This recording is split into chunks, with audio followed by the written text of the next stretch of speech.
Real Estate Reserve Podcast. I'm Jason Bellin from Hard Money Bankers, Ian Horowitz from Equity Warehouse, and back in studio, Travis Oglesby from Southern Illinois. That's how we introduced him a few weeks ago. If you tuned in a few weeks ago, you would have seen Travis chatting with us related to a bunch of different residential and commercial business strategies that he has, subject to some seller financing, assumable loans, selling on terms, some really interesting stuff.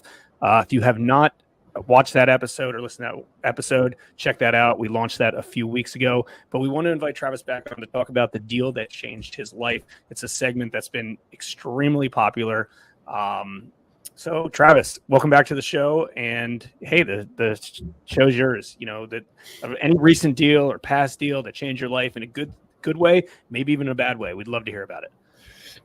Yeah, man. I wish there was a way that we could run, like how you got your intro. I wish I could run a highlight reel on the good and the bad ones, because I think there'd be a Rolodex of them.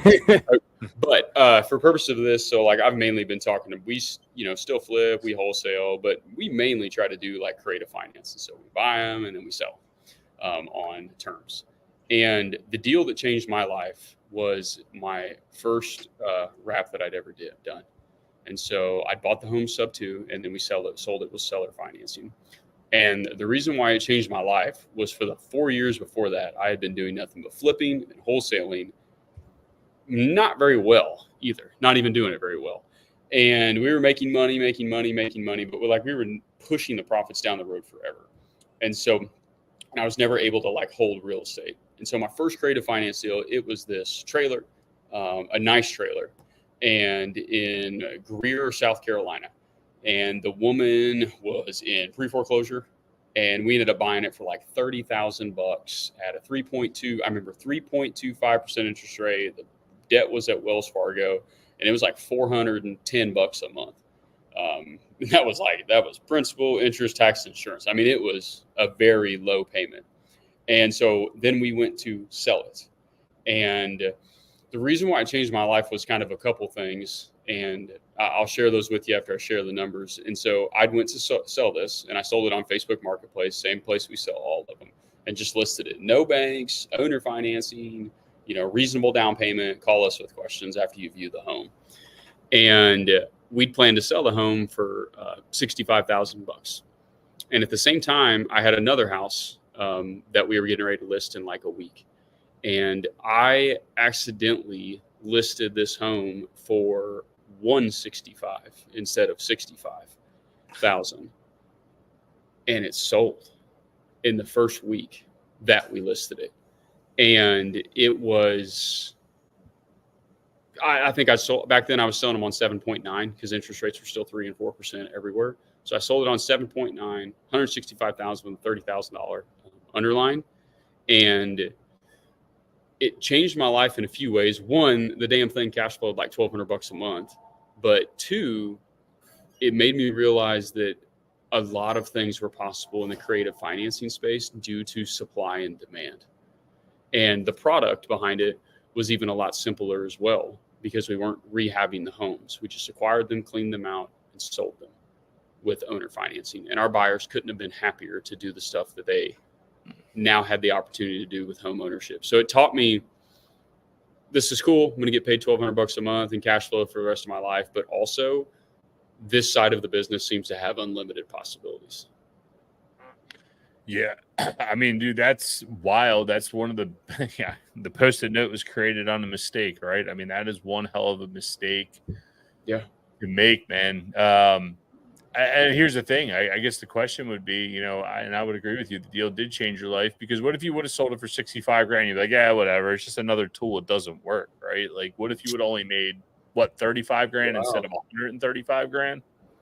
I never thought of that, man. Yeah.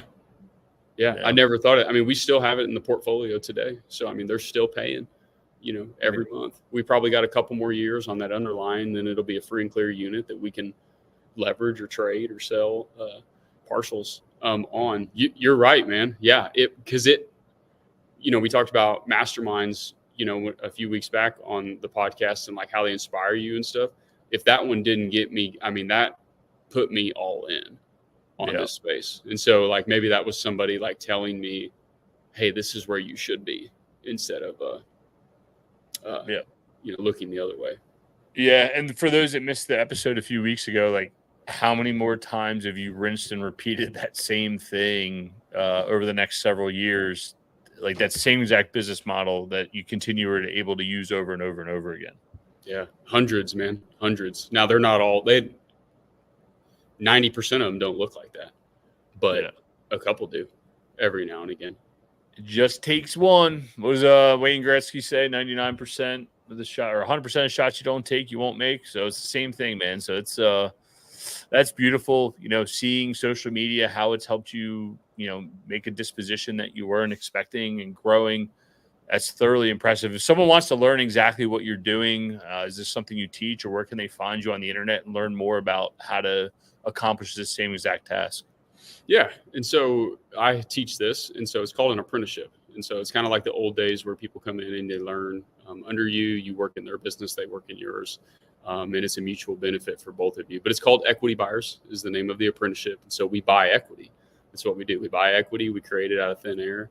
And it's a pretty fun year-long journey we get to go on together. We do in-person, online stuff. But I'll drop the information in the show notes. The easiest way is always Facebook. For me, I've got somebody monitoring it to where if I get a DM, like I get a notification to reply to it. Yeah, and plus you put out really fun content. So go check it out. You get to see what real estate can provide for you. I don't do a good enough sharing it myself, but seeing you being able to travel, enjoying your time with your family, golfing, hunting, keeping up with your farm, that's what it's all about. And if you guys want to get inspired and see what's going on, go check out Travis on Facebook. Brother, we appreciate you guys. If you get any value out of this, let's show Travis our love by sharing this. It's the best compliment we can give him. We don't care about ratings on our podcast or likes or any of that stuff. It's not about us. It's about our guests. So let's share it.